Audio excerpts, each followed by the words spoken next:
السلام علیکم ورحمۃ اللہ۔ دوستو، آج کی اس ویڈیو میں ہم لوگ پڑھیں گے NCERT کی اردو بکس کو، جو BPSC اور اردو کے ادر ایگزام کے لحاظ سے کافی امپورٹنٹ ہوتا ہے، چونکہ جتنے بھی ایگزامس ہوتے ہیں، جو بھی امتحان وغیرہ ہوتے ہیں، ٹوٹل کوشچن پیپر جو بنتا ہے، سوال جو بنتے ہیں، اسی NCERT بک سے بنتی ہیں۔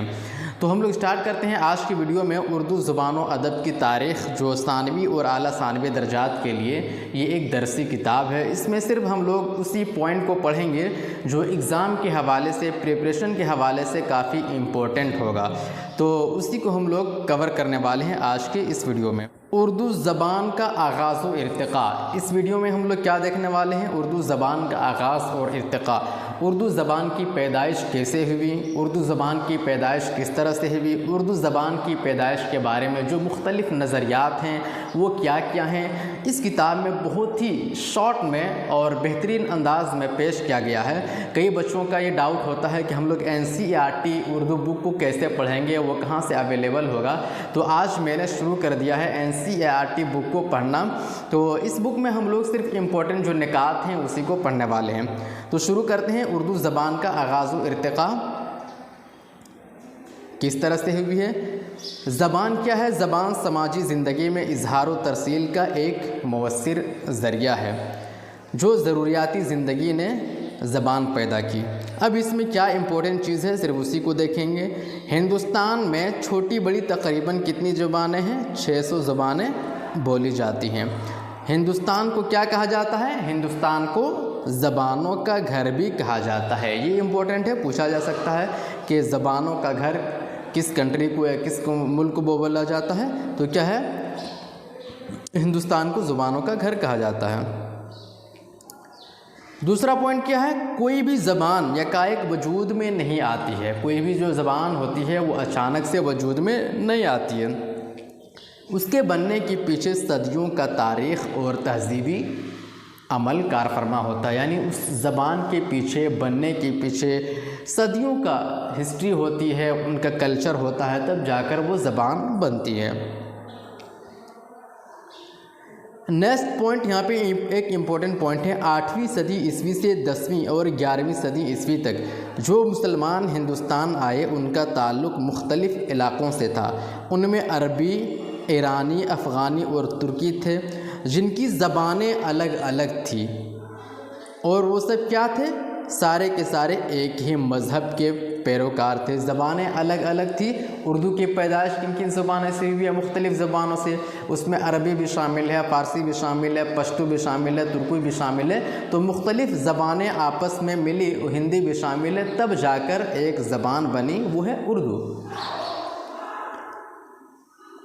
مسلمانوں کی آمد کے وقت یہاں پراکرت زبانیں بولی جاتی تھی۔ سنسکرت اعلیٰ طبقے تک محدود ہو گئی تھی۔ پراکرتوں نے عوامی میل جول کی زبان کا درجہ حاصل کر لیا تھا۔ یہاں یہ بتانا ضروری ہے کہ مختلف حصوں میں جو پراکرتی مقامی بولیوں کے طور پر رائج تھی، انہوں نے آگے چل کر ایک یا ایک سے زیادہ مستحکم زبانوں کی شکلیں اختیار کی۔ انہی میں سے ایک اردو ہے۔ تو اردو کیسے بنی ہے، کس طرح سے شامل ہوئی؟ مختلف زبانوں کے اختلاط سے مخلوط ہو کر اردو زبان بنی ہے۔ یہاں بھی آگے ایک امپورٹنٹ پوائنٹ ہے۔ دنیا کی زبانوں کا سب سے بڑا خاندان کون سا ہے؟ ہند یورپی خاندان ہے۔ پوچھا جاتا ہے کہ دنیا کی زبانوں کا سب سے بڑا خاندان کون سی زبان ہے، تو آپ کو کیا بتانا ہے؟ ہند یورپی خاندان ہے۔ اسی ہند یورپی خاندان کی ایک مشرقی شاخ کیا ہے؟ ہند آریائی کہلاتی ہے۔ ہند آریائی کی ارتقائی شکلیں جدید ہند آریائی زبانیں کہلائی۔ جو جدید ہند آریائی زبانیں ہیں اور ان کی جو ارتقائی شکلیں ہیں، انہی سے اردو بھی ہے۔ کیا ہے؟ ہند آریائی کی ارتقائی شکلیں جدید ہند آریائی زبانیں کہلائی، جن میں سے ایک اردو بھی ہے۔ ہند آریائی زبانوں کو درج ذیل ادوار میں تقسیم کیا جاتا ہے۔ کس طرح سے؟ قدیم ہند آریائی، ویدک سنسکرت، اس کے بعد کلاسیکی سنسکرت، اس کے بعد پراکرتی یعنی قدرتی زبانیں۔ یہ زیادہ امپورٹنٹ نہیں ہے، ہم لوگ آگے دیکھتے ہیں۔ قدیم ہند آریائی کو ویدک اور کلاسک سنسکرت کے ناموں سے موسوم کیا جاتا ہے۔ قدیم ہند آریائی کو کس زبان سے موسوم کیا جاتا ہے؟ یہ پوچھا جائے تو کیا جواب دینا ہے؟ قدیم ہند آریائی کو ویدک اور کلاسک سنسکرت کے ناموں سے موسوم کیا جاتا ہے۔ یہ والا جو نقطہ ہے، یہ جو پوائنٹ ہے، اسے آپ نوٹ کر لیں۔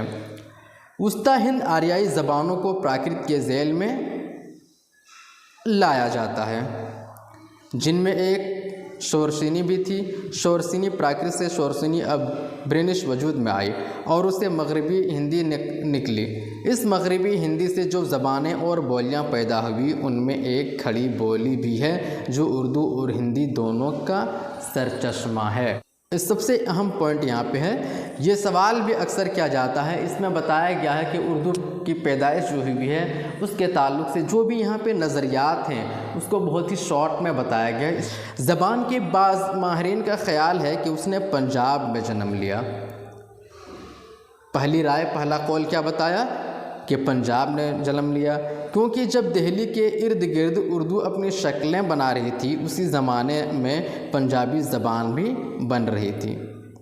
بعض لوگوں کا اصرار ہے، بعض لوگوں کا کیا اصرار ہے کہ اردو دکن میں پیدا ہوئی۔ پہلا پوائنٹ کیا تھا؟ اردو پنجاب میں جنم لیا۔ دوسرا پوائنٹ کیا؟ اردو دکن میں پیدا ہوئی۔ اب تیسرا دیکھتے ہیں، یہ خیال شاید اس لیے پیدا ہوا کہ اردو کا قدیم مذہبی اور ادبی سرمایہ دکنی میں ملتا ہے، اس لیے یہ خیال بھی لوگوں کو آیا کہ اردو دکنی میں پیدا ہوئی ہوگی۔ پہلے یہ خیال کبھی عام تھا کہ اردو برج بھاشا سے نکلی ہے، اب لسانیات کے بیشتر ماہرین کا فیصلہ ہے کہ اردو دہلی اور اس کے قرب و جوار کے علاقوں میں بولی جانے والی کھڑی بولی سے نکلی ہے۔ کس بولی سے نکلی ہے؟ کھڑی بولی سے نکلی ہے۔ اور کہاں سے اردو جو نکلی ہے وہ دہلی کے قرب و جوار میں بولی جانے والی کھڑی بولی سے نکلی ہے۔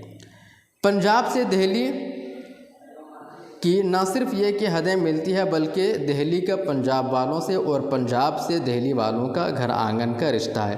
کھڑی بولی کا دوسری بولیوں سے بھی میل جول تھا، یہ اثر پنجابی میں بھی دیکھا جا سکتا ہے۔ تو اردو کی پیدائش سے متعلق جو سب سے مشہور قول ہے، تسلیم شدہ قول ہے، وہ یہ ہے کہ اردو کی جو پیدائش ہوئی ہے وہ دہلی کے قرب و جوار کے علاقوں سے اور کھڑی بولی سے نکلی ہے۔ اب آگے کہاں امپورٹنٹ پوائنٹ ہے اس کو ہم لوگ دیکھتے ہیں۔ نیکسٹ پوائنٹ ہے، اردو زبان کی ترویج و اشاعت میں اردو کے ثقافتی اور سماجی اداروں نے اہم کردار ادا کیا ہے۔ اردو زبان کی ترویج و اشاعت میں کن کن لوگوں کا کردار ہے یا کن چیزوں کا کردار ہے؟ تو اردو کے ثقافتی اور سماجی اداروں کا بہت بڑا اس میں کردار ہے۔ ان اداروں میں داستان گوئی، مرثیہ خوانی، مشاعرہ، قوالی وغیرہ اردو ادب کی حکایتی روایت کو بھی پروان چڑھایا ہے ان لوگوں نے۔ آگے ہے، اردو مختلف قوموں کے باہم اختلاط سے پیدا ہوئی ہے۔ اردو کیسے پیدا ہوئی ہے؟ اردو مختلف قوموں کے باہم اختلاط سے پیدا ہوئی ہے۔ جیسا کہ میں نے شروع میں بتایا تھا کہ ہندوستان میں مختلف لوگ آئے، ترکی ہے، عربی ہے، پشتو ہے، ان ملکوں سے، مختلف ملکوں سے مختلف قوموں کے لوگ یہاں آئے اور آپس میں جب زبانیں ملی تو اردو کی پیدائش ہوئی۔ مقامی اور باہر سے آنے والے قوموں کے درمیان رابطے کی ضرورت کے لیے ایک ایسی ملی جلی زبان کی ضرورت تھی جو ان کے درمیان ترسیل کا ذریعہ بن سکے، یعنی کمیونیکیشن کا ایک وہ بن سکے، ذریعہ بن سکے۔ تو ایسی زبان کی ضرورت پیدا ہوئی اور اسی ٹائم اردو کی پیدائش ہوئی۔ اس لیے مقامی زبانوں اور عربی، فارسی، ترکی، پشتو وغیرہ زبانوں کے ملاپ سے اردو کی نشو و نما ہوئی۔ خانقاہوں، درباروں اور بازاروں میں اردو کا ارتقاء اور پروان چڑھی۔ اردو کا ارتقاء کیسے ہوئی، ان کی پروان کیسے چڑھی؟ تو درباروں، بازاروں میں اردو کا ارتقاء اور پروان چڑھی۔ اردو والوں کے مختلف ملکوں میں نقل مکانی نے اسے ہندوستان گیر حیثیت دلائی۔ یہی وجہ ہے کہ وہ کسی صوبے کی زبان نہ ہو کر پورے ملک کی زبان ہے۔ اردو کے بر صغیر، ہند و پاک کے بالخصوص سارک ممالک میں رابطے کی زبان بھی کہا جاتا ہے۔ تو یہ تھا دوستو اردو زبان کی پیدائش سے متعلق مختلف اقوال اور اردو زبان کی پیدائش کیسے ہوئی، ان کا آغاز و ارتقاء میں کن کا ہاتھ ہوا، کن کا ہاتھ تھا۔ تو یہ چیزیں بہت زیادہ امپورٹنٹ ہے، ایگزام میں پوچھا جاتا ہے۔